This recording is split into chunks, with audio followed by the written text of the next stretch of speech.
surprise you, man. Tonight, as I said, I don't know if it'll upload by tonight, but we're recording it as of tonight, Sunday, Wrestlemania, or Sunday, April 7th. Wrestlemania Night 2 just went off the air, and wow. I'm going to go briefly through all the matches because I don't want to hold y'all here long. Like, truly don't want to hold y'all here long at all. So I'm going to try to get through it as fast as possible. But as a quick little cold open, which all of y'all came here for, I'm gonna go on the details later, but now I'm just gonna say, wow, Cody finished the story, man. And I was 6-0 in predictions tonight. I think yesterday I was wrong on 2. I think I was wrong about the Jimmy and Jay match or the Rey Mysterio tag match, and then I think I was right about everything else. Yeah. Wait, actually, let's look for a second. I was right on all of them except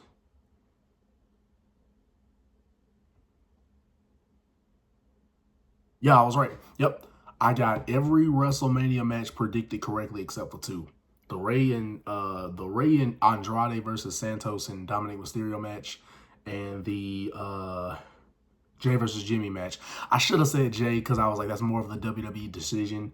But I let my own personal thoughts get ahead of me, man. God done it. But, yep. In total, I got 10 or 11 predicted correctly. 2 I predicted wrong.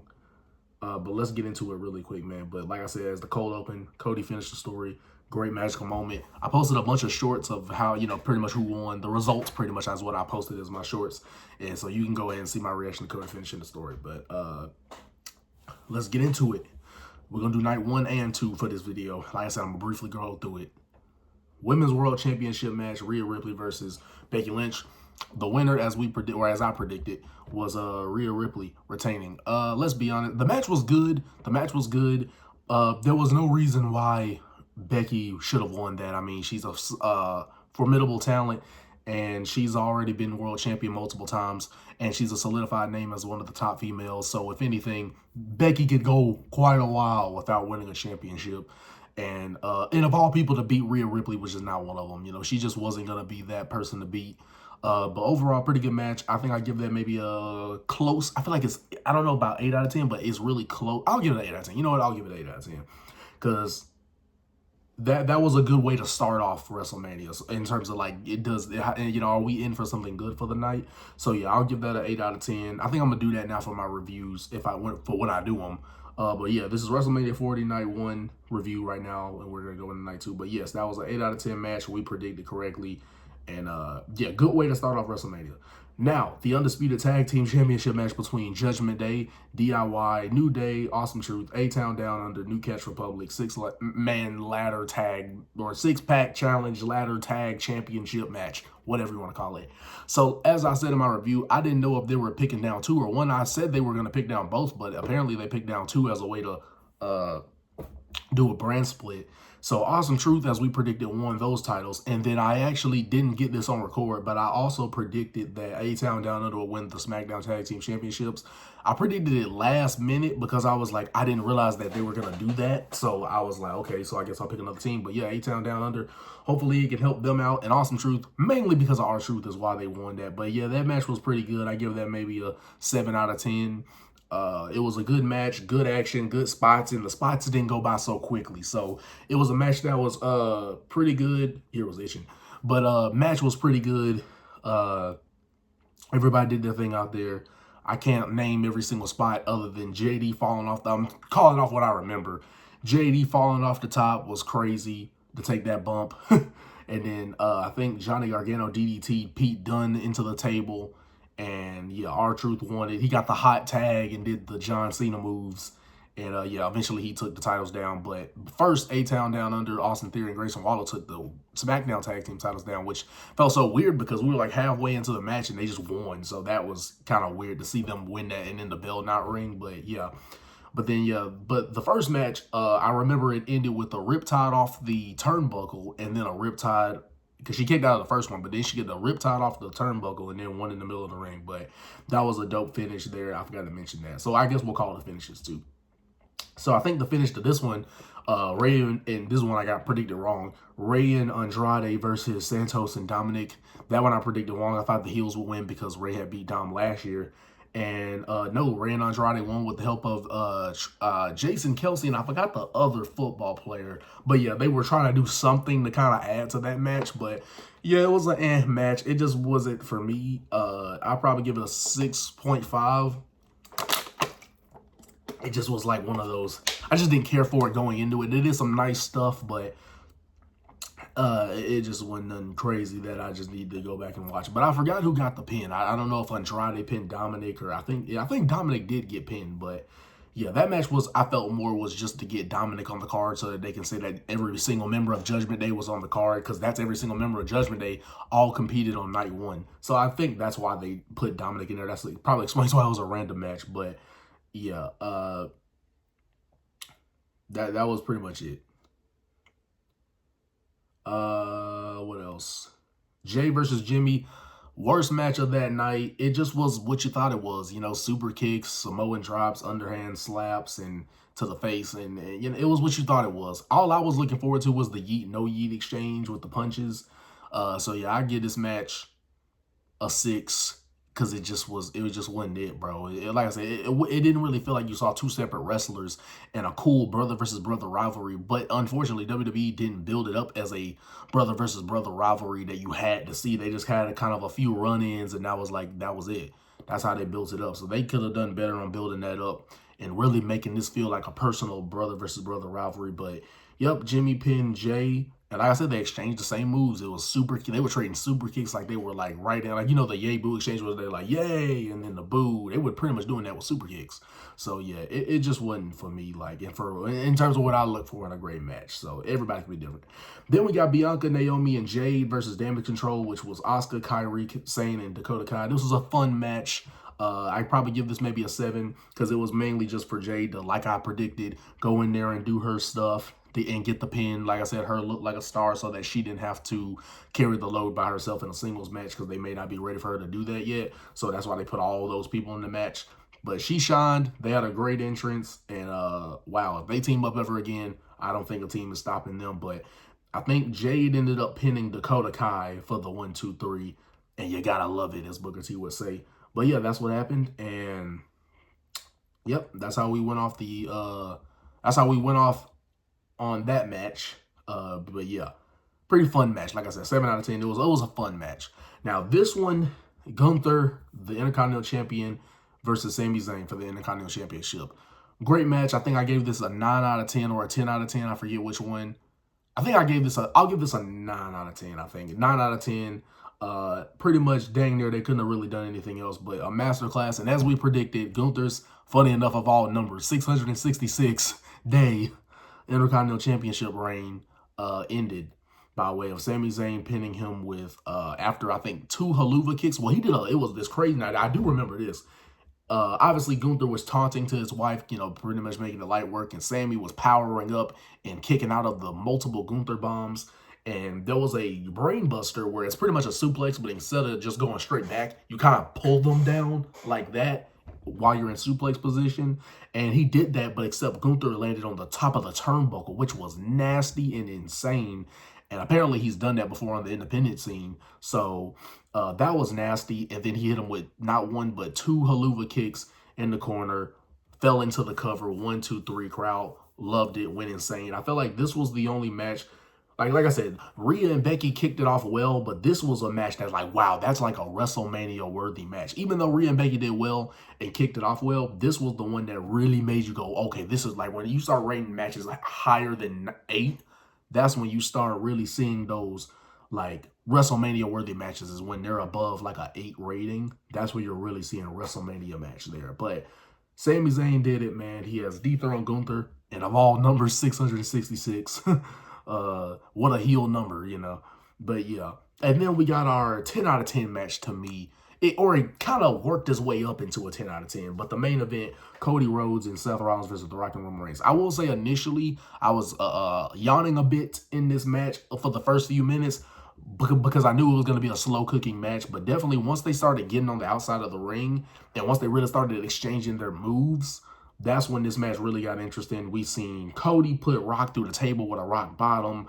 They were going out to the outside, you know, spitting water on each other and beating people up, going throughout the crowd, because it's obviously, you know, Rock told the ref, if you count, you fired. You know what I mean? So that's why they were able to get away with those rules. And trying to think of anything else I remember.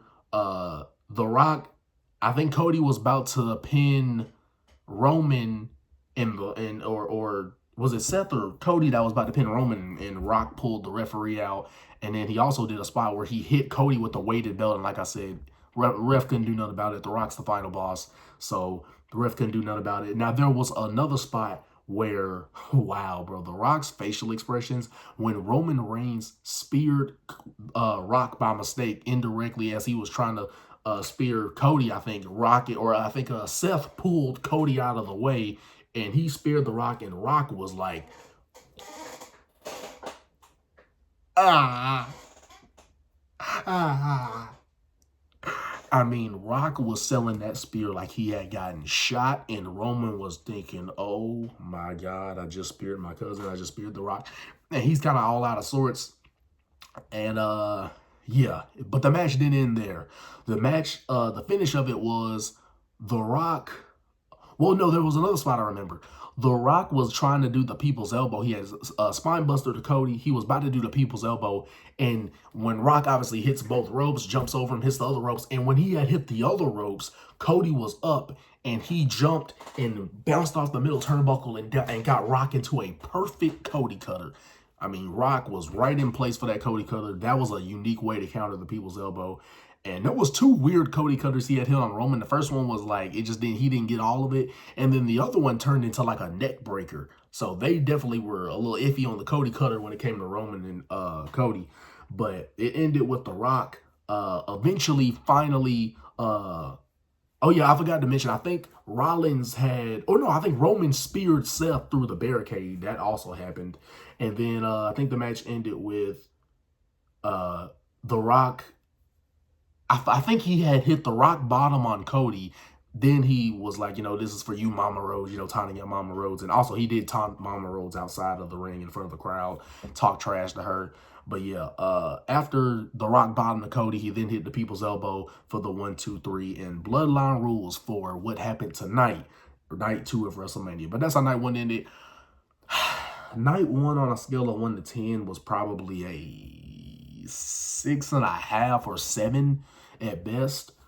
It was a 7 out of 10 night. It just wasn't a lot of matches that were great. Like I said, the only great matches were the first one. The second one was pretty good. I like the second match was pretty good. Last 2 matches were great. And then there was a lot of filler. Like I said, like there was a lot of, like, you know, like I said, the women's match was pretty fun, but you know, it wasn't a match you cared about so much. But Jimmy versus Jay wasn't good. The one with Ray and Andrade, Santos and Dominic, you didn't care for it. So there was really nothing they could have done in that match to get you invested in it. And like I said, they tried with the football players getting in, but you just couldn't make you care about it. But yeah, night 1 was maybe 7 out of 10. And it, to me, night 2, which is what we're about to get into, won to me. Like this one, night 2 felt like this felt like WrestleMania. Like night 2 really felt like WrestleMania, man. And it topped night 1 this time. Like, cause I feel like last year, at WrestleMania 39, night 1 was great. And then night 2, it didn't get better until after the first 2 matches were over with. Then it really started getting better. But yeah. But this time I feel it was the other way around as we now get into night 2, which I'll rank what I thought overall of it in a second. Night number 2. Started off with a match we've seen plenty of times, but Drew McIntyre versus Seth Rollins for the WWE World Heavyweight Championship. And they both had some unique entrances. Drew just had the men with the sword and them playing the bagpipes. And we didn't get Broken Dreams, but he got that song going. And Seth, I don't even know how you explain what Seth had. It was a bunch of people in these just massively oh, you gotta see it. Just these big outfits and puffy things. Basically, as crazy as Seth could get, he got crazy with the entrance. But there was a bunch of people parading around the ring during his entrance and all that. You just gotta see it. A lot of colors. You just gotta see it. But the match started out with Drew Claymore, his finisher, that has not been kicked out of a lot. You know, Brock kicked out of it, I think, a few times during the pandemic, but then they really saved who kicks out of that move. Uh, but yeah, it started off, bell rings. Drew immediately hits the Claymore kick on Seth Rollins. 1, 2, and Rollins kicked out. And then I think he eventually hit a stomp, and that was a 2 count. And then there was a pedigree on the outside of the ring, which hurt Rollins' knee, which is what was the story of this match. And they were, you know, Drew was obviously taunting CM Punk any chance he could get. But I think Seth might have hit 2 stomps and then Drew kicked out twice. And then I think Seth kicked out of another Claymore. And then I think he kicked out of a third one. I mean, they were going crazy, but he kicked out of a third one. And then I think the fourth one finally got him. 1, 2, 3. And the match I felt a little iffy about, because on one hand, I say, man, you know, I like the urgency in the match, right? It was something different because we've never seen them do a match like that where, bam, Claymore, you know, and he immediately tries to go for the pin. I didn't expect that to be how they started the match. So I like that they tried to add something different in the match because they don't have any stipulations, or, you know, so I like that they tried to add some difference in the match, and they immediately started with Drew trying to get the job done and have a light day at work. And speaking of light day at work, when Drew was beating up Seth in the beginning of this match, he actually went on the outside. I think it was his wife in the front row. He grabbed the phone and he tweeted, "I'm bored at work," on Twitter. He did that during the match. He tweeted, "I'm bored at work," and tweeted that as he was wrestling the match. We tweeted that and then went right back to beating up Seth Rollins. I mean, Drew was doing fantastic. So Drew ended up getting, as we predicted, Drew ended up getting the 1, 2, 3 defeating Seth, and he is now was, as we'll get into that, your new World Heavyweight Champion. And he celebrated, and I thought the match was maybe an 8 out of 10, only because I like the urgency. It was something different. Now, on one hand, the only criticism to me is, like, I just don't like matches where, like, you guys are hitting their finishers multiple times and there's a kick out. I just feel like you have to really savor those for, like, the best storylines, and you can get away with it. But like I said, the thing that I give it props for is that it added something different to this match. But I don't like the reliance on finishers being kicked out of multiple times, because then you kind of defeat the purpose of a finisher. Because if it's not finishing the guy after freaking twice or 3 times, then, you know, good Lord, can you even call it a finisher? Might get a new finisher. But yes, Drew could have went home scot-free, gave the title to his wife in the front row, and he could have got off scot-free, but he just kept taunting Punk, who was on commentary for this match, and he let Punk have it, talking trash, giving him the suck it as he stands on the announce table, and Punk decided he had enough, swooped that leg from underneath, and had him land on the announce table, took the arm brace off, beat him with the arm brace, and beat him up some more. And then we hear Damian Priest's music, Judgment Day music, and Damian Priest runs in with his briefcase, cashes in on Drew McIntyre after Punk beat him up. Well, he hit him with the briefcase, Damian Priest did, after Punk had already beat him up. Ref rings the bell, he throws him into the ring, South of Heaven, the choke slam, the sit out, pretty much a sit out choke slam. South of Heaven choke slam, 1, 2, 3. That quickly, after Drew had been champ for about 4 minutes, your new World Heavyweight Champion, Damian Priest. At first, I was upset with it because I'm like, golly, man, the dude finally won in front of fans. It was his dream. Boom, boom, boom. They did it right. But then they just immediately took the moment away from him. But then and it didn't make sense in the sense of just a heel cashed in on a heel. Like, had LA Knight won the Money in the Bank briefcase, it would have made perfect sense because a face cashes in on a face. But obviously, that probably wouldn't have been able to be possible because LA Knight had a match the same night. But in that case, just have LA Knight go first, and then the World Heavyweight Championship match go second, and he cashes. So it still could have worked. But anyway, on one hand, like I said, I didn't like it because they just took that moment away from Drew so quickly. But then on the other hand, I could see how as the night went on, I thought to myself, okay, I get it now. This actually works perfectly for their storyline, because now Drew can say, the story is like, Drew got too cocky. He tried to mess around with CM Punk. He couldn't just leave the arena with his title, and Punk beat him up for it. And simple, Damian Priest took advantage and cashed in on him, and successfully cashed in on him. And you saw him and Rhea at the top of their world titles.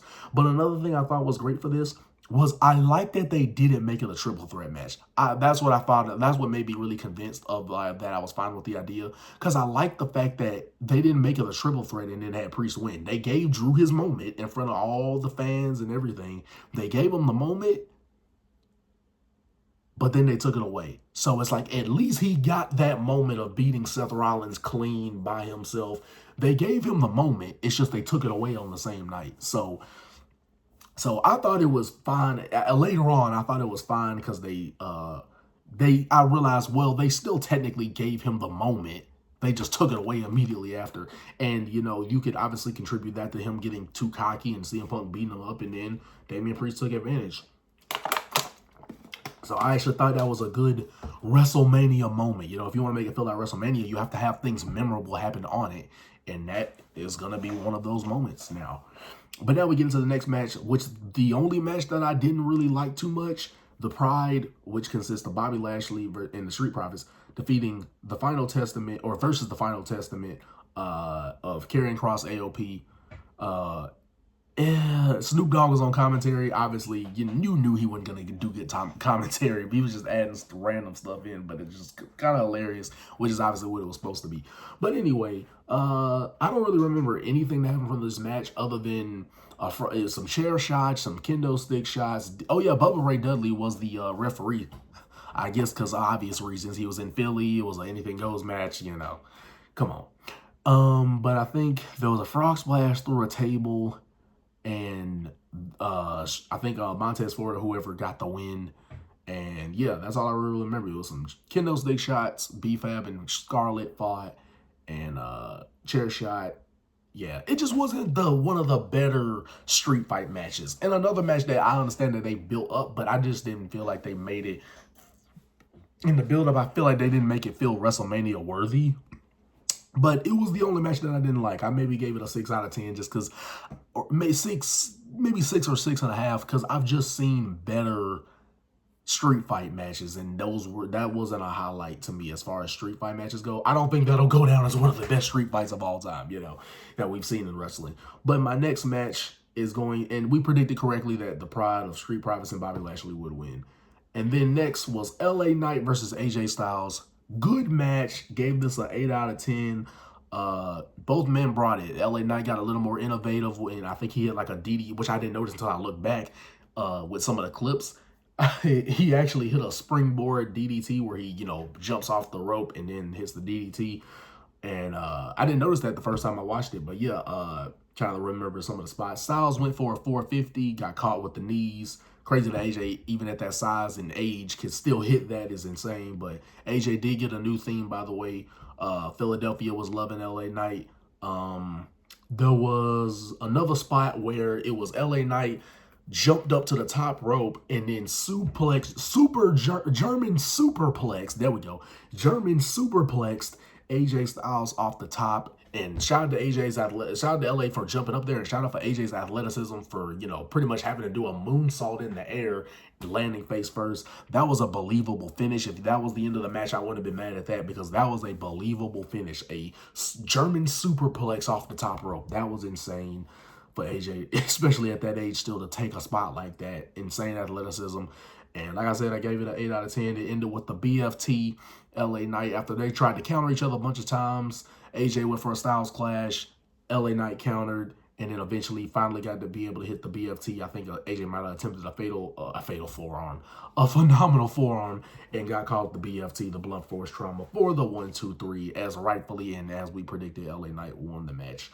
In the next match we get to is Logan Paul versus Kevin Owens versus Randy Orton for the United States Championship. Good match. I think I gave this an 8 or an 8.5.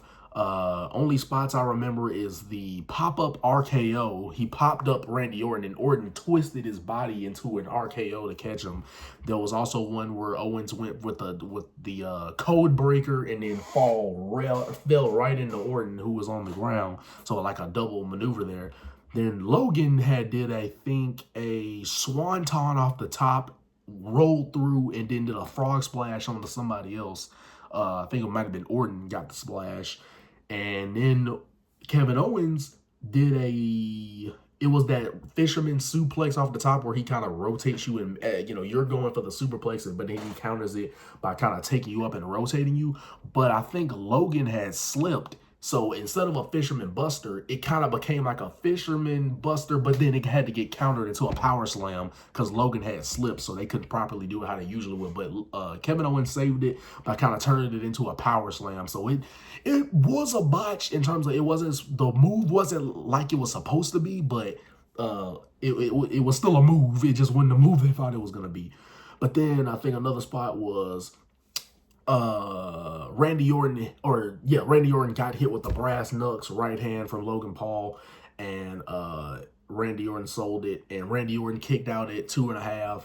And then there was a spot where Kevin Owens did a pop-up power bomb to Logan Paul and a stunner to Randy Orton, cover for the 1, 2, 3, and it didn't work. Then I forgot what spot it was, but oh yeah, and I forgot to mention after the botch that was saved, Fisherman Buster suplex that got turned into a power slam. Kevin Owens then did a perfect moonsault off the top rope on the Logan Paul. Didn't get the win there. But then I forgot what spot it was, but then the Prime Bottle, the mascot, pulled the referee. Oh, no, it wasn't no referee. I think it just pulled. Yeah, I think the Prime Bottle had, I think, pulled Randy Orton out of the way, or it might have been the referee, or one of them got pulled out from underneath as if they were trying to get the count on Logan. And we all thought, okay, it's probably KSI again. And as we saw, it was Randy Orton and the Prime Bottle on the outside of the ring, and the Prime Bottle takes the mask off, and it's I Show Speed. Of all people, I Show Speed, for those who don't know, he's one of the fastest growing and most popular streamers on the planet. He's known for being crazy and outlandish with his reactions and things of that nature, but same age as me, so it's like, if he can do it, I can do it. I mean, we're the same age, but we're like a few months apart in age. But yeah, name is I Show Speed, popular Twitch, or not Twitch streamer, but popular streamer. And Logan Paul recruited him, for that spot. And Speed is saying the F word. He could have been, if y'all know how crazy I Show Speed is, he could have said worse. But all he said was the F word. He had to blur it out a few times. He barked, and that's his signature thing for those who know. He barked at Randy Orton, which was insane. I Show Speed barking at Randy Orton at WrestleMania 40. Who would have thought, for those who keep up with YouTube. But he then kicked Speed, and Speed just fell immediately. Then Orton took the Prime Bottle off of him, and then he got Speed onto the table, and Orton barked back at him. It was hilarious. Orton barked at him. He was like, arr, arr, arr. He freaking mocked Speed. That was hilarious. And RKO'd Speed onto the announce table. And then the match, I think, ended with Kevin Owens had got an RKO, and then Orton was going to cover him, but then Logan tried to throw Randy out of the ring, and then Logan countered and threw him kind of into the post, but mainly threw him out of the ring. And then he went up to the top rope and delivered. Oh, I forgot another spot before that. He did the buckshot lariat, or the buckshot where he flips over the top rope and delivers a clothesline. He did a double clothesline. Then there was one where he tried to do it again, and it got countered into a power slam by Randy Orton. That's another one I forgot to mention. But then, yeah, the end of the match was he threw out Randy Orton after Orton had RKO on Kevin Owens, and then did a high-flying frog splash. I mean, it was some crazy form that he had going on there. It might have been some excitement, but he jumped up high-flying. He had been like 4 feet away off the top rope, jumped in the air as high as he possibly could off that rope, and frog splash Kevin Owens for the 1, 2, 3, as we predicted Logan Paul would retain. Like I said, an 8.5 match. I feel like it was one of the better triple threat matches in a while. And again, WrestleMania moments. I Show Speed at WrestleMania, for those who know him, obviously. But I Show Speed, very popular Twitch streamer, or I keep saying Twitch streamer. He streams on YouTube. Popular streamer who's blown up over the past 3 years. And yeah, so added to the match to me, created, and again, if you're at WrestleMania, you have to have those memorable moments. And for those who know Speed, people will definitely remember Speed being at WrestleMania. Insane. But then we get on to last 2 matches, people. Thank you for hanging in with me. Like, comment, and subscribe if you've gotten this far. I mean, you should do it anyway, but definitely if you've gotten this far, sticking with me throughout this review. Last 2 matches, and we out of here. Bailey versus Io for the WWE Women's World Championship match. I think it was an 8 out of 10, another 8 out of 10 match to me. I honestly think that it could have potentially been better than Rhea versus Becky. I don't think it's safe to say it was better than Charlotte versus Rhea, but I wouldn't be upset if somebody said this was better than the Rhea Becky match. But I felt this match just told a better story, and the only things I remember from the match was Io was attacking Bayley's knee, and Io was the dominant one in this match. Then Bailey went for a elbow. I'm skipping through, but Bailey went for an elbow. It got countered into the crossface, and then I think she went for another move, and that got countered into the crossface. Then she got countered into the STF. So Io was doing all types of counters, and there was a 2 count off of a Bailey to belly, and Io hit that double underhook where you try to do it like a pedigree, but except you lift him in the air, and she plants them on the knee, the back on the knee. And the finish was, or the only thing until the finish, before the finish was it. Like I said, 2 count, Bailey to belly.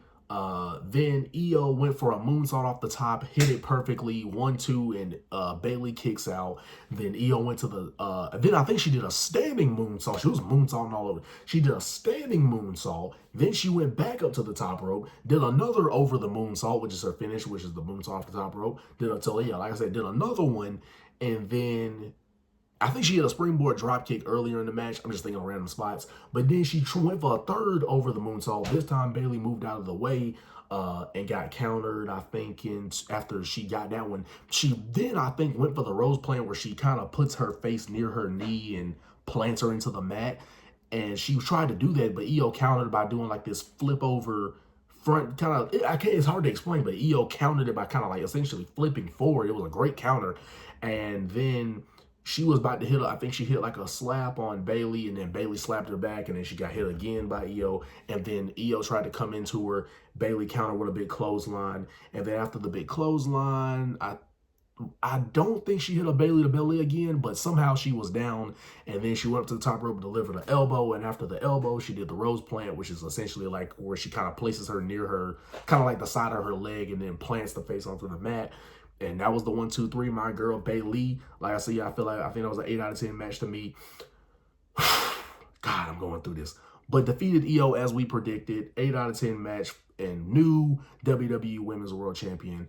And then we get to the main event, where I already told you to finish. But it was Cody Rhodes versus Roman Reigns 2 Bloodline rules for the WWE undisputed WWE Universal Championship.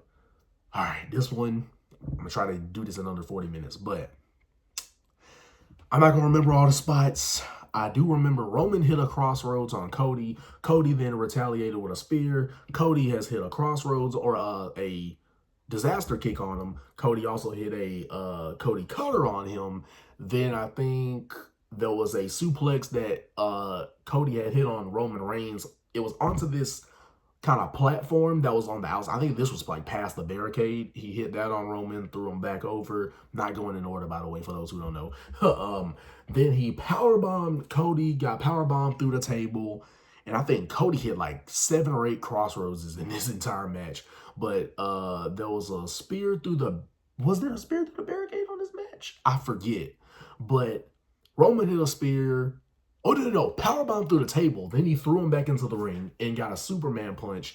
Or Roman hit him with a Superman punch after powerbombing him through the table. That was a 2 count. Cody, I think, hit a crossroads. And that might have been a 2 count. Then Jimmy at some point came in there and super kicked him because his bloodline rules. And then Jey Uso, music played, came in there. Yeet punches the Jimmy Uso, and then I didn't even realize, but there was a table down below. So when he tackled him off the stage, I was like, oh, shoot. And then there was a table down below because I wasn't expecting a table to be there, but that happened. Then they did some more stuff. Then Solo gets in the ring. Solo spike to Cody after he did, I think, 2 crossroads. So they try to, give a little flashback to WrestleMania 39 of how he lost, which was the trying to go for the 3rd crossroads, got hit with the thumb, the Samoan spike, and that wasn't enough to do it. And then they did the Samoan spike spear combo. That didn't do it. That was a great near fall. That didn't do it. And then Cena, John Cena, C Nation, the Cena Man, the Super Cena himself. Music plays, and you can look at my reactions to all the people that came down to the ring. But yeah, Cena's music played. He ran down to the ring, took out Solo, gave an attitude adjustment after threw Solo out on the outside, gave an attitude adjustment to Roman Reigns, got back on the outside, got Solo, attitude adjustment through the table. Then we hear The Rock's music, the If You Smell, as The Rock comes out there, and we get a John Cena and The Rock, my number 1 and number 4 in terms of who I rank as the greatest of all time. Cena at number 4, Rock at number 1. The 2 and 3 I'll get to in a second. But I'll give you a hint on one of them are, just by the shirt alone if you don't see. But yep, we got The Rock and John Cena face to face, and the first time they face to face, they had an interaction last year, but in terms of like a wrestling capacity, they hadn't faced off since WrestleMania, technically WrestleMania 32, but they weren't wrestling each other, or they were on the same side. So yeah, in terms of being on opposing sides, since 2013 when they had their rematch, great face-to-face, funny seeing The Rock as the heel and Cena as the face, because when they were having their series of matches, when they had 2 matches, Rock was the face and they treated Cena as the heel. So crazy how the tides have turned 10 years later. The Rock is being the ultimate heel, Cena is being the ultimate babyface, but actually is being treated as the ultimate babyface. They had a great face-to-face. And then Cena hit the You Can't See Me, went for something. The Rock countered it into a rock bottom. Then he got the weighted belt, and I think was about to whip Cody or Cena or somebody. Then the Shield music plays. And I was thinking to myself, okay, there's no way it's Dean Ambrose / Jon Moxley. For those who don't know, he's in AEW. And I was like, there's no way he's there. Like, there's like literally no way he's there. But I was like, but at the same time, I was like, a brief part of me was like, well, why else would they play the Shield music? So I'm like, okay, I don't know what's going on. So Seth had a change of clothes, and he just was there to be the fall guy. Because what happened was he got in the ring, Roman scouted him, and he tried to hit him with a chair, did Seth, and got Superman punch for trouble. So he just was in there to just take a flop. Had the Shield entrance. I guess he was probably more used as the distraction, because he just got Superman punched and a chair to the back by Roman Reigns. And then The Undertaker was about to whip, I think, maybe Cody. And instead of what I predicted in my thoughts and predictions, we didn't get my boy, my number 2, the glass breaking. We ended up getting my number 3 of greatest of all time, the Gong. The Dead Man, The Undertaker. Lights went down. Crowd, I mean, like I said, you can look at my YouTube shorts to see my reactions to all this. But boom, Gong came down. I went crazy. Crowd, Philadelphia. I watched it back on some of the clips on like TikTok. Crowd went insane. And then lights went up. Undertaker was there right behind The Rock. Rock is talking to Trash like he's the final boss, and then he turns around and boom, there's the Undertaker. Rock went to hit him with the belt, got caught with the hand on the throat, and got choked, lifted him up, and got choke slammed for his troubles. Gong played again, lights went out, lights came back up. Undertaker and The Rock was gone, so Undertaker must have sent The Rock down below. You know, he must have took him with him. But yeah, they were both gone. And that left everybody eliminated. And I thought it was going to be Stone Cold. I thought we were going to hit that glass break, and I would have loved it. I had the shirt on and everything. Thought we were going to be able to see the glass breaking, but we cannot get upset with a GOAT like The Undertaker. And what made it better, not better than Stone Cold, but what made it good, maybe not as bad, maybe not as great of a moment as it would have been if it was Stone Cold, but what at least made up for the moment was the fact that I didn't expect Undertaker, and he's a GOAT just like Rock and Austin. He's the GOAT as well. So that's what the fact that he's a GOAT as well, and I didn't expect him is really what made me pop there. And it's the freaking, like I said, so it's the freaking Undertaker. So even if I would have preferred Austin, I'm not going to trip over the Undertaker. But then Cody Rhodes hit him with 1, 2, and I think he hit him with a 3rd crossroads, and the unthinkable. The man who went from undesirable to undeniable. The man who did it for the man upstairs, Dusty Rhodes, his father, son of a plumber. The American Dream 1, pinning Roman, everybody's eliminated. 1, bloodline rules. 1, 2, 3.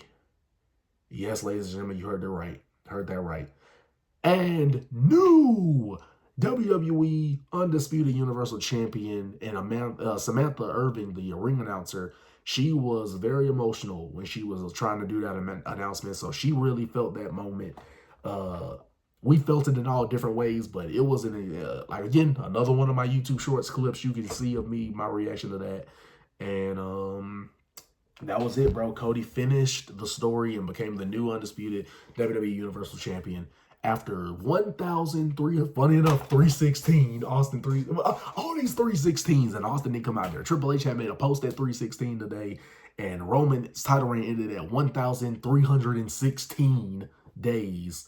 All these 316s and no Stone Cold. But anyway, after 1,316 days, Roman Reigns' title reign at WrestleMania 40, 4 decades of WrestleMania, and his title reign came to an end.